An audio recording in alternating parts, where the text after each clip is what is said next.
abrir a palavra do Senhor no Salmo de número 119. Salmo de número 119. Salmo todo? Sim, mas não hoje. Todo não hoje. Nós vamos fazer uma série de sermões no Salmo de número 119.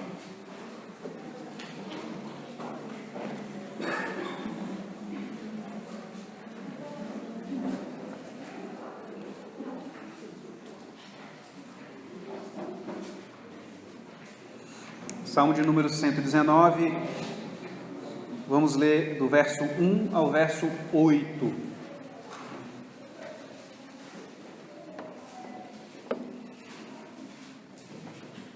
Os irmãos que estão aí no cantinho da balada, se quiserem sentar-se em outro lugar, porque a luz piscando assim incomoda bastante. Então, se vocês quiserem trocar de local, façam esse movimento aí. Salmo de número 119, a partir do verso de número 1, a palavra do Senhor nos diz: Bem-aventurados os irrepreensíveis no seu caminho, que andam na lei do Senhor. Bem-aventurados os que guardam as suas prescrições e o buscam de todo o coração. Não praticam iniquidade e andam nos seus caminhos. Tu ordenaste os teus mandamentos, para que os cumpramos à risca. Tomara sejam firmes os meus passos, para que eu observe os teus preceitos. Então, não terei de quem me vergonhar, quando considerarem todos os teus mandamentos. Render-te-ei graças com integridade de coração, quando tiver aprendido os teus retos juízos. Cumprirei os teus decretos, não me desampares jamais. Caminho para ser feliz. Há muitas propostas, inclusive pessoas que dentro da Bíblia apresentam as mais diversas propostas para a felicidade. A questão é: será que nós temos o conhecimento bíblico profundo o suficiente para avaliarmos essas propostas? Aliás, eu fico me perguntando se nós temos conteúdo bíblico suficiente para avaliarmos se as propostas que vêm do mundo são ou não um bom caminho de felicidade.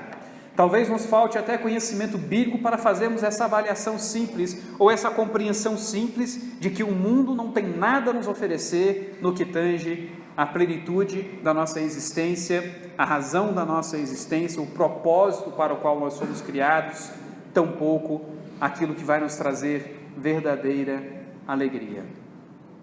O fato é que quando nós não temos o conhecimento bíblico correto, nós não iremos nos alegrar no Senhor. A alegria do Senhor não será a nossa força. A felicidade que a Bíblia expõe não será a felicidade que nós iremos buscar, porque nós temos um conhecimento capenga e não conseguimos conectar as coisas de tal modo que venhamos a entender por que as coisas de Deus nos alegram, por que o caminho do Senhor nos alegra.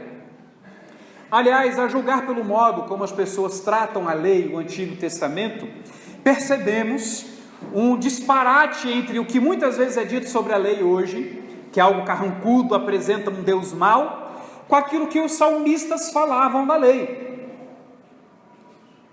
Eles não falavam da lei com peso no coração, eles não descreviam os preceitos, os mandamentos do Senhor, os juízos do Senhor, como apresentando um Deus carrancudo e mau. Não, nós temos salmos que falam coisas profundamente prazerosas quanto à lei do Senhor. Refrigera a alma, restaura a alma, dá vida. E aqui no Salmo 119, nós vemos o salmista iniciando, nos ensinando de que a lei do Senhor é o caminho da felicidade. Ele começa o salmo falando: bem-aventurado. E é interessante o esmero do salmista ao escrever isso aqui. Eu estava olhando esse texto no hebraico e é bonito de ver. Eu Queria que os irmãos soubessem e entendessem mais o hebraico para poderem entender a beleza do que Deus fez através do salmista, mas descrevendo já dá para os irmãos terem uma ideia. Vocês vão perceber que existem letras em negrito aí. Se você olhar no verso 1, tem o B. No verso 9, tem o D. No verso 17, tem o S. No verso 25, tem o A. E assim você vai encontrando a cada 8 versículos, um versículo seguinte com a primeira letra em negrito. E é bom que a tradução, pelo menos a que eu estou usando, não sei que o irmão está usando, a edição que o irmão está usando da revista atualizada ou alguma outra, manteve os salmos dentro de sua métrica. Lembre-se, salmos são poesias. Como poesias, eles têm versos. Como versos eles têm uma métrica. E os versos aqui que você pode ver, percebemos porque os salmos eles não estão justificados. Quando nós falamos na edição de um texto, a justificação significa que as palavras elas vão desde a margem esquerda até a direita. Vão preencher toda a linha. E aqui elas não estão justificadas, elas estão divididas à esquerda, mas de tal modo que aquilo que foi feito no texto hebraico, indicando um verso, é expresso no português também, de modo visual. Então, bem-aventurados os irrepreensíveis no caminho do Senhor, que andam na lei do Senhor, é um verso. E o que mais que o salmista fez e que aqui está colocado? Essas letras em negrito, no hebraico, cada uma delas segue a ordem das letras no alfabeto hebraico. Aleph, Bet, Gimel, Dalet, Re, e assim vai indo até o Tav, que é a última letra no hebraico. E cada verso, dentro desse conjunto de 8 versos, todas as suas palavras iniciais se iniciam com a letra daquele agrupamento de 8 versos. Então, no hebraico, a primeira palavra tem a letra Aleph, onde está aí bem-aventurado, a palavra no hebraico começa com a letra Aleph. E a palavra do verso 2, do verso 3, do verso 4, verso 5, 6 e 7 e 8 iniciais também se iniciam com Aleph. Então o trabalho do salmista não foi simplesmente fazer um acróstico do modo mais principiante possível. A primeira letra desse conjunto de versos vai ser Aleph. Não, todas as primeiras letras dos primeiros versos, dos versos de cada um dos versos é a mesma. Então é bonito isso dentro do hebraico. É bonito ver o esmero do salmista. E para falar do quê? Da lei do Senhor, de algo que muitas pessoas dizem ser carrancudo, de um Deus mau, de um Deus que é mais rígido. E eu acho engraçado que as pessoas esquecem que o Evangelho tem palavras como: quem crê em mim está salvo, quem não crê já está condenado. Esquecem de Apocalipse, que mostra um Cordeiro de Deus vindo com tamanho poder, que os ímpios irão morrer de medo. Então nós não temos um Deus da lei e um Deus do Evangelho. E uma outra dificuldade que nós temos é justamente essa ligação entre lei e graça e lei e Evangelho. O que passou da lei, o que não passou da lei, o que estava além da lei, o que não estava além da lei. O Evangelho, ele parte da revelação da lei. A boa notícia não começou a ser entregue quando a voz daquele que clama do deserto começou a proclamar que ele está vindo, que o Messias está vindo. O Evangelho não começa aí. O Evangelho não começa simplesmente quando Jesus começa a pregar a libertação aos cativos, salvação àqueles que creem. O Evangelho começa a ser anunciado já lá em Gênesis 3,15. Ali já tem evangelho, ali já tem uma boa notícia, que a obra da serpente vai ser desfeita por um macho, descendente daquela mulher, que vai pisar na cabeça da serpente, ainda que tenha o seu calcanhar ferido. Ali já é evangelho. A lei, ela em princípio, ela tem aspectos morais fundamentais, que refletem o caráter de Deus, e que vão servir de parâmetro para nós enxergarmos se alguém vive de fato no evangelho. Como nós lemos Jesus Cristo resumindo bem a lei: ama teu Deus sobre todas as coisas e o teu próximo como a ti mesmo. O aspecto fundamental da lei é o amor.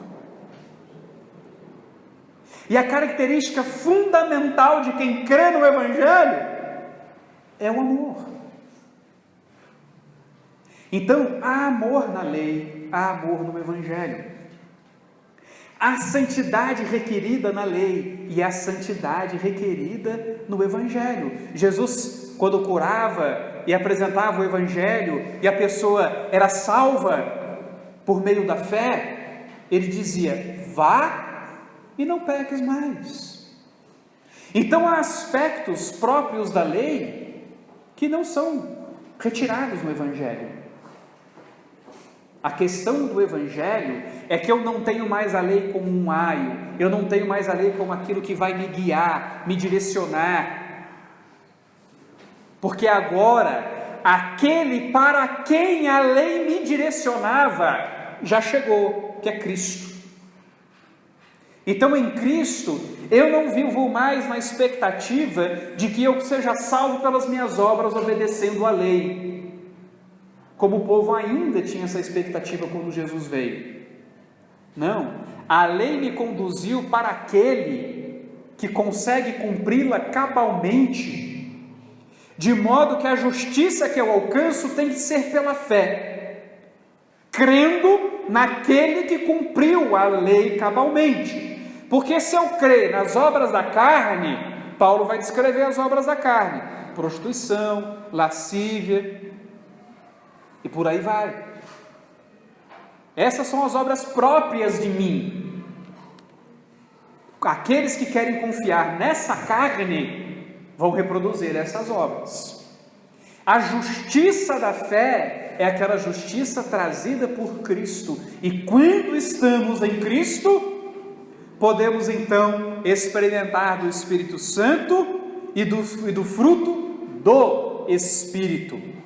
Então é na graça de Deus que nós conseguimos viver a lei, cumprir a lei, não cabalmente, não perfeitamente, mas já como um sinal de que a graça de Deus em Cristo Jesus regenerou aquela natureza contrária à lei, aversa à existência de Deus, rebelde às ordens de Deus, agora para uma natureza que compreende o que é o pecado, como ele afeta a minha existência e que eu preciso fugir disso, porque o pecado me destrói, me corrompe, me torna menos humano, mancha a imagem de Deus em minha vida. Então, não existe uma oposição entre lei e evangelho, existe o cumprimento da lei no evangelho em Cristo Jesus. E a lei continua sendo um parâmetro. Ou alguém seria doido de dizer que agora eu posso matar livremente, mas não é a lei que diz não matarás? Jesus recusou esse mandamento, ou ele ensinou que só de odiar o seu irmão no coração você já está matando? Ele reenfatiza a lei. O que muda da lei? Muda as leis cerimoniais. Muda por quê? Porque elas foram cumpridas. Não é porque elas se tornaram más, indevidas. É porque elas foram cumpridas. Ora, o sacrifício final já foi feito. O sacrifício que basta já foi feito.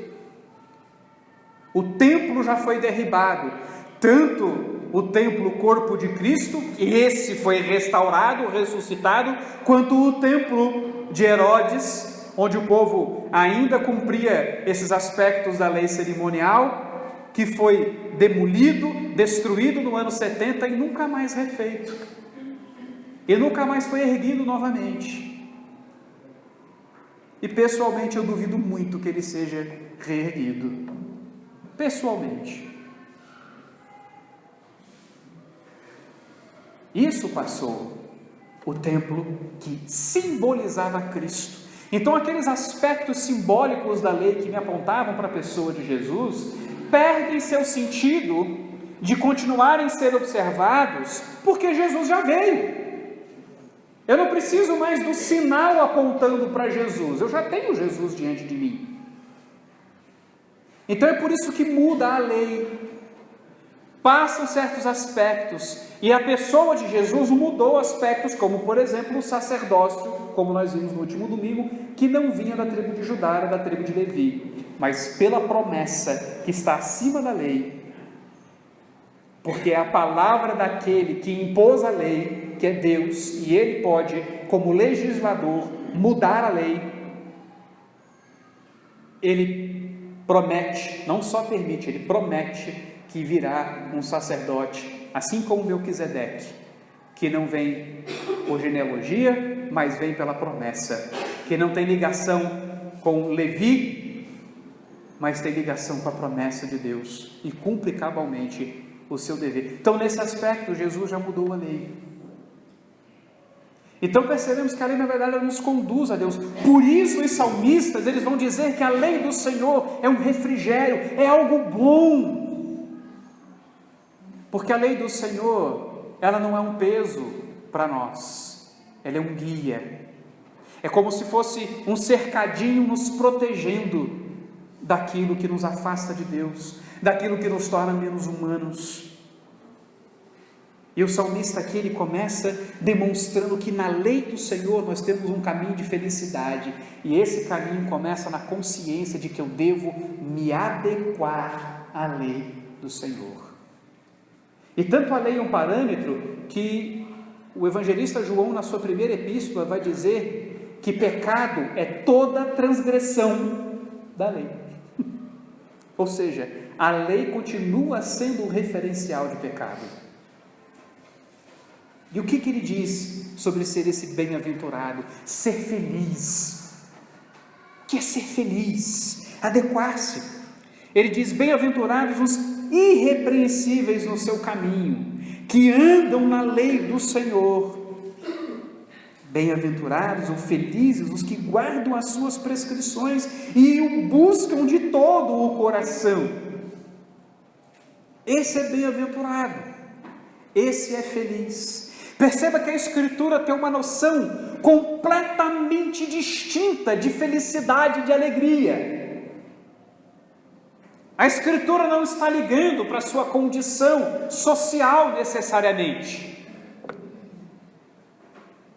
Ela está dizendo que o fator fundamental da sua alegria tem de ser a sua adequação ao Senhor, tem de ser o fato de que você vê a lei do Senhor e percebe aquilo que você deve ser, guardar as suas prescrições, guardar os seus mandamentos. E essas palavras vão se repetindo continuamente no Salmo: mandamentos, preceitos, juízos, estatutos, decretos, caminhos. São palavras que continuamente nos transmitem a ideia de paradigma, de algo que deve ser seguido, de algo que eu devo prestar atenção, mas não no sentido simplesmente de entender, mas saber que aquilo que está sendo colocado é o que eu devo ser, é o que eu devo fazer. Perceba que conhecimento das coisas de Deus não significa simplesmente se informar. Conhecimento das coisas de Deus significa se formatar aquilo que Deus colocou para que você seja.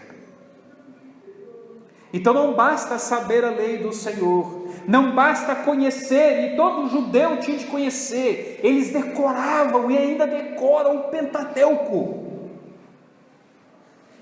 Alguém aqui já decorou Gênesis 1? Tem Gênesis 1 decorado na cabeça?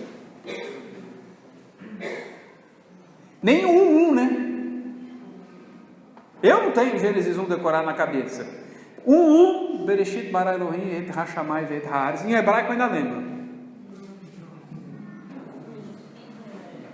Não estou me exibindo aqui não, porque no seminário a gente tinha que guardar essas coisas, mas eu fico imaginando eles terem de decorar. Sabe o que significa isso, decorar no tempo pós-exílio babilônico? Com o exílio babilônico eles mudaram a língua. Eles mudaram a língua, eles deixaram de falar o hebraico e passaram a falar o aramaico. Quando Jesus veio, ele não pregava em hebraico, ele pregava em aramaico. Mas as pessoas, quando iam exercer a sua fé, elas tinham de ler a lei em hebraico.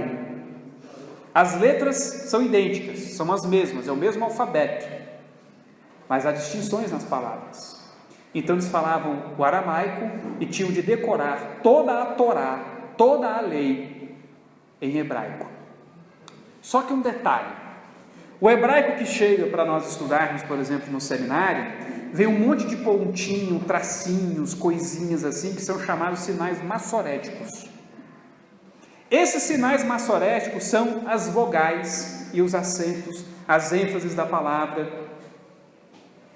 E às vezes a gente brinca, né? Em hebraico, um pingo muda tudo. E muda mesmo. E muda mesmo.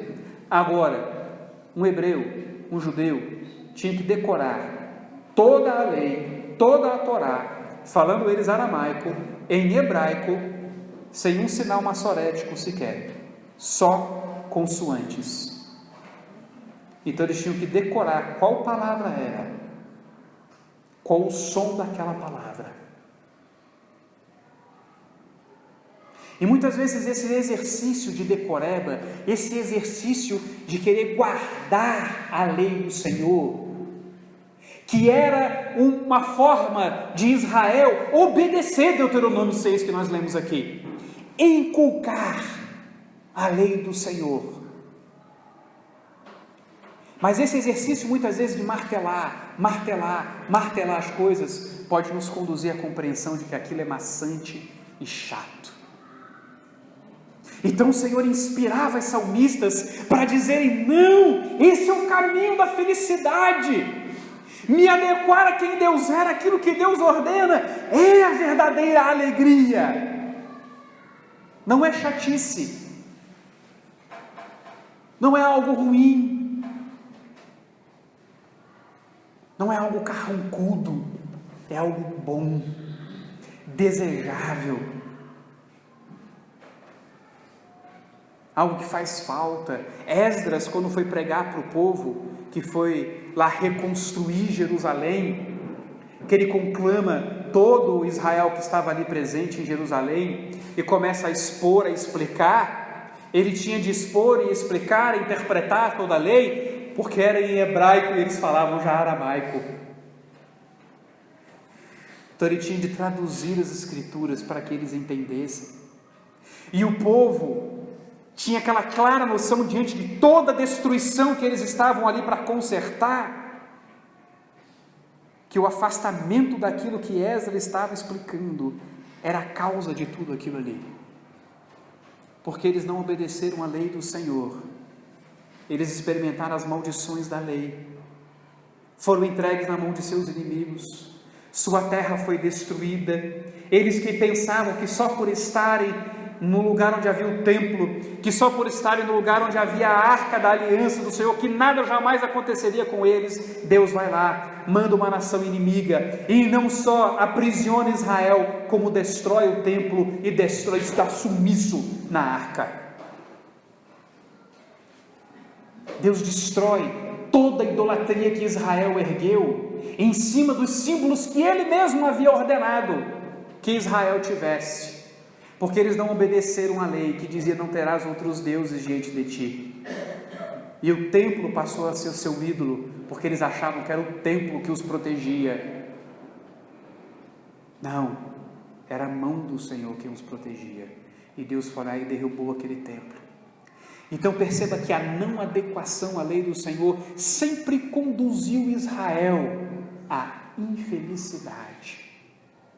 Mas você só vai se sentir infeliz em não se adequar à vontade de Deus se você amar ao Senhor de toda a tua força, de todo o teu entendimento, de toda a tua alma. Porque se você não amar a Deus dessa forma, no fundo do fundo, pouco vai lhe importar o fato de que você está ofendendo o Senhor. Talvez essa seja uma das razões porque nós não pensamos muito na nossa santidade.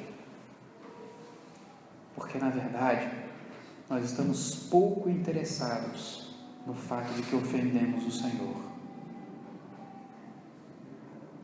Mas se eu amo o Senhor, a minha alegria vai ser agradar a Deus. A minha alegria vai ser ver o caráter de Deus cravado na pedra dos 10 mandamentos, expresso através das minhas atitudes, através da minha adequação à lei do Senhor.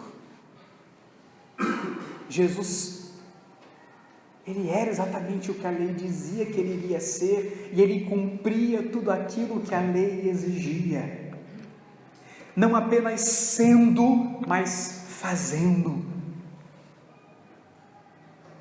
E de tal modo ele se adequava à lei do Senhor que ele atribuía todo o seu papel, todo o seu agir à vontade do Pai. A minha comida e a minha bebida é fazer a vontade daquele que me enviou. É por isso que Deus queria que você inculcasse isso no seu filho. Queria que Israel não fosse para o meio daquelas nações inimigas e ímpias e idólatras, sem ter a lei do Senhor inculcada, porque ela, uma vez inculcada, me ajuda a responder às tentações. E foi isso que Jesus fez, passando fome no deserto, respondendo com a lei às tentações de Satanás, enquanto Israel, já na terra que manava leite e mel, não resistiu à idolatria, não resistiu às relações ilícitas,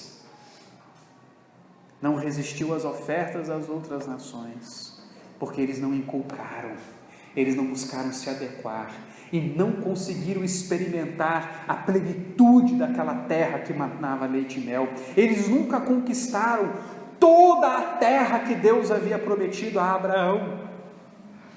Mas interessantemente, em Cristo Jesus, nós temos a plenitude não só da terra que Abraão recebeu como promessa, mas a toda a terra, quando ela for renovada, novos céus e nova terra.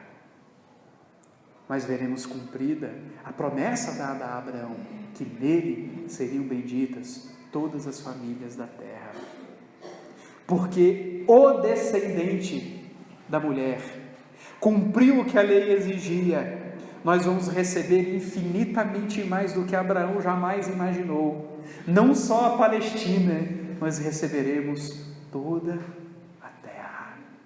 Abraão era uma parábola, não é que era uma alegoria, algo irreal, era algo real, literal, mas Deus usou sua vida, o caminhar, o perambular de Israel, para que nós entendêssemos a grandeza do que Deus quer fazer, mas fazer pelo seu Filho, porque o povo jamais conseguiu andar em conformidade com a lei, e o povo nunca foi plenamente feliz. E a igreja do Senhor não é plenamente feliz, porque a igreja do Senhor não consegue adequar-se perfeitamente à imagem de Cristo. A igreja do Senhor não consegue, com toda a profundidade necessária, para revelar perfeitamente a imagem de Deus. E vivemos na mesma esperança de Abraão, que o descendente da mulher venha e pise a cabeça da serpente e termine com a obra da serpente. Já vimos esse pisar a cabeça da serpente, agora aguardamos tão somente a concretização dessa obra. É essa felicidade que nós estamos buscando. Não é essa felicidade meia boca que essa vida cheia de pecado pode trazer. Você compra um celular de última geração, você está feliz da vida. Eu lembro uma vez, logo quando eu ganhei esse celular do meu pai, iPhone 6, na época que lançou o iPhone 6.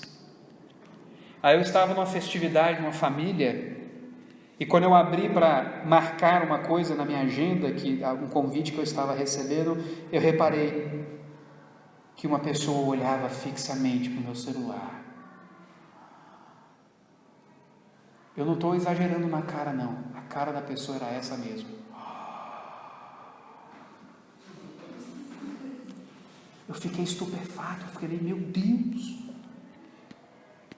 E eu acho que isso aqui chama mais atenção para ela do que qualquer outra coisa que eu tenha dito. Eu estava falando do Evangelho, eu estava falando da Bíblia, eu estava falando da Palavra do Senhor. Era uma irmã em Cristo, mas ela estava impressionada com o iPhone 6. E é tão bom o iPhone 6, tão bom, que eu já devo ter atualizado umas 20 vezes, porque vem com um monte de erro. A felicidade desse mundo é assim, sempre precisa de atualização, porque não é perfeita, porque não é bem feita, tem um bugzinho aqui, tem um errozinho ali, tem uma brecha de segurança colar. Quantas e quantas vezes já foi em casa de irmãos, de pessoas felizes por terem feito as reformas em seus lares, ficou mais bonitinho, como nós aqui na nossa igreja, pintamos o templo, ficou mais bonitinho, ficou mais aprazível e tudo mais, mas está faltando um negocinho ali, tem um errinho ali, tem um negocinho a colar, nunca está perfeito. Nós não reparamos que as felicidades deste mundo vêm com os defeitos desse mundo. E somente uma adequação à palavra de Deus vai nos trazer a felicidade completa, que era o que Deus havia prometido a Israel. Israel jamais conseguiria cumprir isso, e vem Cristo e faz isso pelo seu povo, por todas as famílias benditas em Abraão. Então o caminho da felicidade é adequar-se à lei do Senhor. O caminho da felicidade é evitar a vergonha. É evitar que nós sejamos pegos naquilo que dizemos crer. O salmista coloca: Tu ordenaste os teus mandamentos para que os cumpramos à risca. Tomara sejam firmes os meus passos, para que observe os teus preceitos. Então não terei do que me envergonhar, quando considerarem todos os teus mandamentos. Perceba que agora o parâmetro dele de felicidade é a lei do Senhor, e o parâmetro dele de sucesso, de alguém que não tem do que se envergonhar, é de estar adequado a esta lei. Como você tem de mudar a sua mente, a sua forma de enxergar as coisas, para que de tal modo as coisas de Deus sejam centrais em sua vida, para que o que te incomode mesmo é que você não esteja de acordo. Pedro exortou a igreja: nós temos que procurar estar de acordo com Cristo, ter uma vida que reflita a nossa fé, para que sejamos irrepreensíveis no dia do Senhor. É essa a nossa busca, esse é o nosso desejo, que o caráter de Cristo se reflita em nossas vidas, que o adequar-se à lei do Senhor seja algo claro, e não ser de acordo com a lei do Senhor deve te causar as maiores vergonhas da vida. Alguém que já rasgou a calça no meio da rua? Você já rasgou a calça no meio da rua? Não é no joelho, tipo a Duda ali com a calça rasgada no joelho, não, é rasgar no fundo, que vai aparecer as partes íntimas, a cueca, sabe, isso dá uma vergonha, não dá? Isso dá uma vergonha. Eu lembro uma vez eu estava brincando lá no playground, lá no prédio da minha avó, no Rio de Janeiro, aí fiz não sei o que, de repente eu senti, eu colei na parede, fui na parede até a casa da minha avó, fui fazendo todo o caminho quadruplicou para eu chegar lá em cima, para eu poder trocar a roupa, porque rasgou, aquela vergonha, vermelho. E todo mundo achou estranho, mas consegui que ninguém visse. Dá uma vergonha quando esse tipo de coisa acontece. Eu já vi gente, por exemplo, ficar com vergonha e estava dormindo no meio do culto. Aí estava dormindo, aí estava segurando alguma coisa, depois pá, caiu a coisa no chão, todo mundo olha a pessoa. Dá uma vergonha. Mas essas são vergonhas porque nós nos destoamos do parâmetro daquilo que é normal e aceitável na nossa sociedade. Quando estamos incomodados com a lei do Senhor, isso pouco importa. Eu não quero saber. Não me interessa o que as pessoas vão pensar. Sabe quando me incomoda? Quando pessoas perguntam, você não é crente? Tipo, como assim? Estou escorregando no quê? Isso dá uma vergonha. Dá uma vergonha quando as pessoas percebem que nós não conseguimos seguir a lei do Senhor perfeitamente. Dá vergonha. E o caminho para a felicidade, passando pela adequação à lei do Senhor, é aquele caminho em que eu realmente sinto vergonha de quando eu desobedeço a lei do Senhor. E eu não quero mais passar vergonha na minha vida. Eu não quero ser repreensível. Eu quero estar em Cristo e ser irrepreensível. Diante dos homens, eu tenho certeza que por toda a minha vida eu vou continuar passando vergonha. Não é simplesmente porque eu vou continuar tendo calça que rasga. Esses dias eu cheguei em casa e percebi que a calça do terno estava rasgada. Eu falei, olha que vergonha, pensou esse rasgo continue e todo mundo vê de frente. Que vergonha, meu Deus, que vergonha. Mas não ia se comparar com a vergonha de que alguém dissesse que Cristo, o nome de Cristo, foi jogado na lama por minhas atitudes. Isso sim é vergonha. Mas em Cristo Jesus, eu sei que por muitas vezes pela minha vida, eu envergonharei o nome de Cristo. Eu vou envergonhar o Evangelho. Porque Deus ainda não fez toda a limpeza. Ele ainda deixou o pecado nos influenciando, nos dando a clara noção de que ou é a sua graça, ou nós, nem mesmo regenerados, nem mesmo com todos os meios de graça, a oração, a palavra, os sacramentos, conseguimos satisfazer por completo o parâmetro que é a lei. Continuamos a fazer vergonha. Continuamos a escorregar naquilo que nós dizemos crer, continuamos a exemplificar para o mundo as nossas incoerências, como os crentes são incoerentes, falamos amar as pessoas e não estendemos a mão ao necessitado, dizemos crer que o noivo virá buscar a sua noiva e não temos paciência para aguentar as lutas que temos em casa, os pecados do nosso cônjuge, sendo que Cristo suporta a sua igreja. Que vergonha! Que vergonha! Eu preciso aprender os preceitos do Senhor para diminuir essa vergonha. Mas em Cristo eu tenho uma certeza que cada uma dessas vergonhas foi paga na cruz. E no dia que o meu Senhor voltar, eu não me envergonharei, eu não temerei, porque eu sei em quem tenho crido, e eu sei que é poderoso para me guardar. E para não deixar eu passar vergonha, porque ainda que a minha confissão seja capenga, ela é uma confissão verdadeira, de alguém que ama o Senhor de todo o seu coração e de toda a sua alma e de todo o seu entendimento. E em Cristo eu não sou reconhecido pelas minhas vergonhas, em Cristo eu sou reconhecido por Ele mesmo. Por último, o caminho da felicidade então significa essa dedicação de todo o coração. Render-te-ei graças com integridade de coração, todo o meu coração, quando tiver aprendido os teus retos juízos. Perceba que o salmista diz que eu não serei capaz de entregar todo o meu coração como devido, se eu não conhecer os juízos de Deus.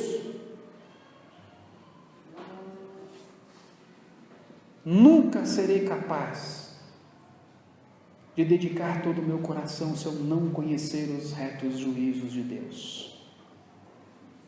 Então, se você diz que ama o Senhor de todo o teu coração, de todo o entendimento, de toda a tua alma, mas não busca a palavra de Deus, não busca conhecer as Escrituras, você é um mentiroso, você está passando vergonha. Para de passar vergonha. Para de passar vergonha.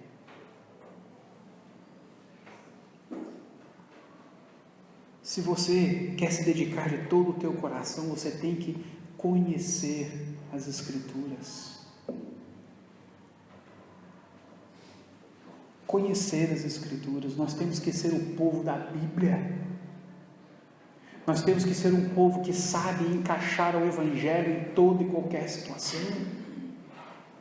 Nós temos que ser um povo que conhece toda a história da redenção, entendendo a aliança de Deus, entendendo por que Deus levantou homens, por que Deus derribou homens, entender a centralidade de Cristo na história, expressar com o nosso entendimento e conhecimento da palavra de Deus o que a vida é para nós, o que é alegria, o que é felicidade, o que é ser alguém de sucesso.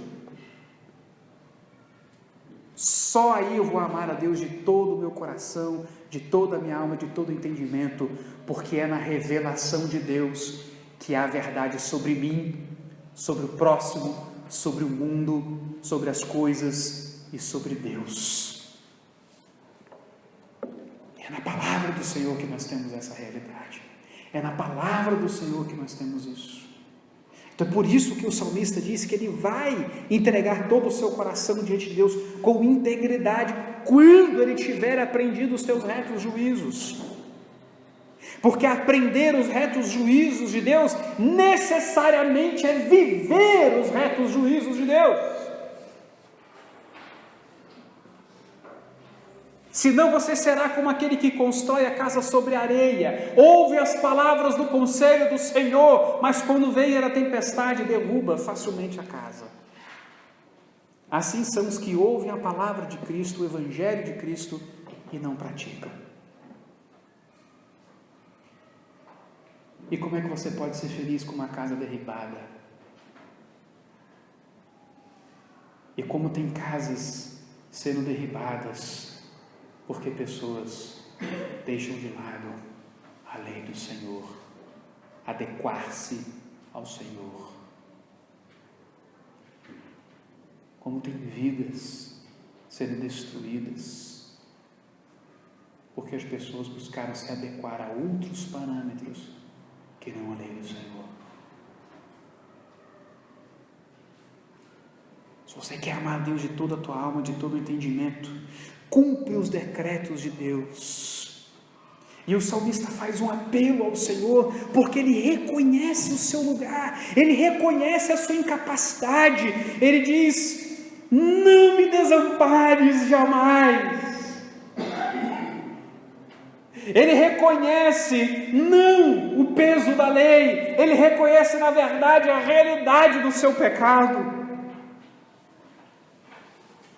E como nós estamos numa situação tão mais feliz do que a desse salmista que já se alegrava na lei do Senhor, porque agora nós vemos aquele de quem a lei falava, aquele que cumpriu a lei em nosso lugar, aquele que não nos desampara e nos sustenta até o último dia, aquele em quem podemos ouvir as exortações da palavra de Deus, de não nos desviarmos, de não abandonarmos a lei do Senhor, de não abandonarmos o caminho do Senhor e saber que nele iremos ser sustentados.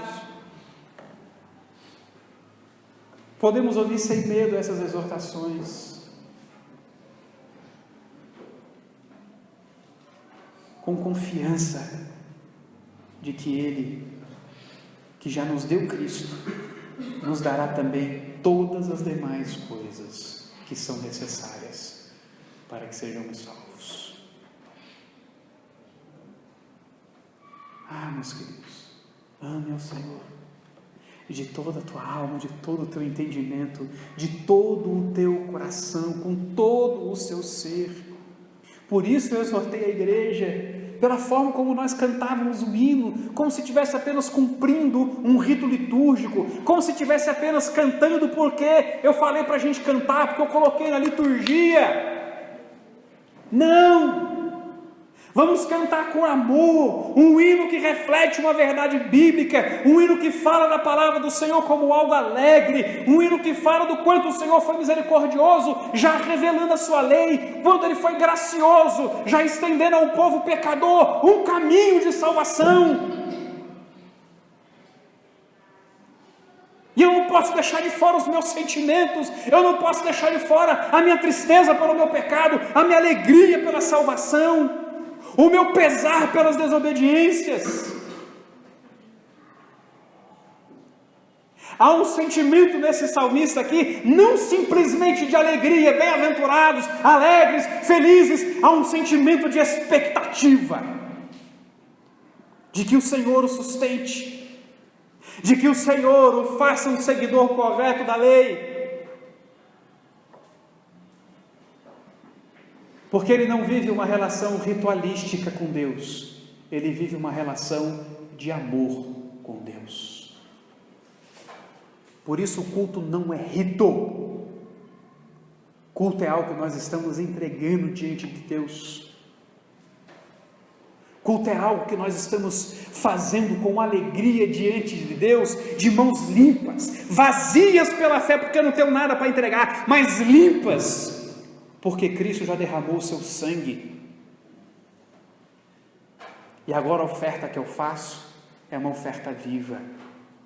Rogo-vos, pois, irmãos, pelas misericórdias de Deus, que apresentei vossos corpos por sacrifício vivo, santo e agradável diante de Deus, que é o vosso culto racional, o vosso culto lógico. É lógico, se Ele já apresentou o corpo dele, se Ele já rasgou sua carne, se Ele já derramou o seu sangue, se Ele já ressuscitou dentre os mortos, não há mais nada para entregar diante de Deus de morte, agora é vida. É vida. E é o que nós estamos fazendo aqui. É isso que nós estamos apresentando diante do Senhor, só coisas de vivo, cantar, orar, ler, ouvir, clamar. Nós temos boca, olhos, narizes, ouvidos, mãos que funcionam para a glória de Deus. E o culto é o momento que o povo se reúne para dedicar com inteireza de coração todas essas coisas ao Senhor. Mas se nós não aprendemos os retos estatutos de Deus, essa realidade não se fará presente em nossas vidas.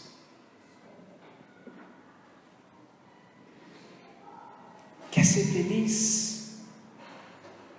Quer ser feliz? Então se adeque à lei de Deus. Veja a santidade de Deus expressa na lei. Veja o caráter de Cristo expresso na lei. Ela não é contra o Evangelho, ela me dirige ao Evangelho. E o Evangelho se fundamenta na lei. Evite a vergonha de quem diz crer em alguma coisa e faz outra. Não se envergonhe de coisas bobas, se envergonhe daquilo que realmente te interessa na vida. Se você ama a Deus acima de todas as coisas, vergonha para você é ser pego ofendendo a Deus. E por último, nós vimos, portanto, é dedicar-se de todo o coração. E isso significa, necessariamente, conhecer os retos estatutos de Deus, todos os seus mandamentos, os retos juízos do Senhor, para os cumprir e saber que o nosso Deus é um Deus que provê ao seu povo o que é necessário, para que no meio de uma geração corrupta e má, Ele preserve o remanescente fiel. Vamos ficar de pé, vamos orar.